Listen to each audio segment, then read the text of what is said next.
नमस्कार। तो आज जानते हैं हिस्ट्री ऑफ सर्कमसिजन यानी खतना का इतिहास क्या है। क्या आप जानते हैं अधिकतर खतना करवाने वाले खुद ये नहीं जानते कि वह खतना क्यों करवा रहे हैं। इसमें से सबसे पुराने प्रमाण मिस्र से मिलते हैं। हालांकि यह निश्चित है कि मिस्र में यह अनिवार्य यानी कंपलसरी नहीं था, पर कुछ अलग अलग कारणों की वजह से कुछ लोग इसे करवाते होंगे। बाइबल के जेनेसिस 17 के अनुसार अब्राहम इस समय 99 यानी 99 साल के थे। एक दिन बाइबल के भगवान यानी परमेश्वर उनके सामने आए। भगवान ने कहा कि मैं सर्वशक्तिमान परमेश्वर हूँ। अगर तुम ईमानदार और निर्दोष रहोगे तो मैं तुम लोगों की संख्या बढ़ा दूंगा यानी पॉपुलेशन को बढ़ा दूंगा। अब्राहम ने यह स्वीकार कर लिया।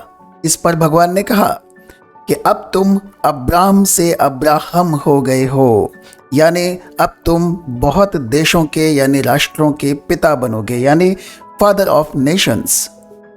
तुमसे अनेक राजा जन्म लेंगे और ये ज़मीन यानी कनान, फिलिस्तीन या इज़राइल जिस पर आज तुम विदेशी समझे जाते हो, वो सारी ज़मीन मैं तुम्हें और तुम्हारे वंशजों को हमेशा के लिए दे दूंगा।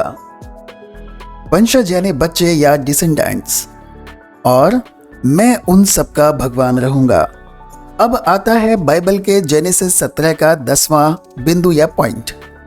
परमेश्वर मोसेस से कहते हैं कि तुम और तुम्हारे बच्चे इस वचन को निभाएंगे कि हर एक पुरुष खतना करवाएगा यानी सर्कमसाइज्ड होगा। इसी जेनेसिस में आगे परमेश्वर अब्राहम को 99 साल और उनकी पत्नी सारा को जो 90 साल की थी, उस उम्र में ईशाक नाम के एक बच्चे के पैदा होने का वरदान देते हैं। तो अब्राहम का 99 साल की उम्र में खतना या सर्कमसिजन हुआ। अब मुस्लिमों में सर्कमसिजन क्यों होता है ये आगे समझ लीजिए। अब्राहम यहूदी यानी जूइश धर्म के संस्थापक तो हैं ही। क्रिश्चियनिटी यानी ईसाईयत एवं इस्लाम में भी उनका बहुत महत्वपूर्ण स्थान है। इस्लाम में उन्हें रसूल मानकर हजरत मूसा के नाम से बुलाया जाता है। इसी वजह से ये तीनों धर्म अब्राहमिक रिलीजन्स के नाम से भी जाने जाते हैं यानी अब्राहमिक धर्म। तो अब आप जान गए होंगे कि खतना के पीछे का ऐतिहासिक कारण क्या है। यह अब्राहम और ईश्वर के बीच हुए वचन का प्रमाण है। आजकल यहूदी और मुस्लिमों में यह अनिवार्य है, परंतु ईसाईयत में कुछ फिरके यानी कुछ चर्च ही इसको मान्यता देते हैं। यह कितना महत्वपूर्ण विषय है इसका अनुमान आप इस बात से ही लगा सकते हैं कि दुनिया में 30% पुरुषों का सर्कमसिजन यानी खतना हो चुका है, ऐसा अनुमान लगाया जाता है।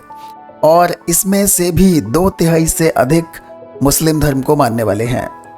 इसके बारे में और अधिक जानने के लिए मुझे लिखें या बाइबल के ऑनलाइन वर्जन में जेनेसिस को पढ़ें। शुभकामनाओं सहित नमस्कार।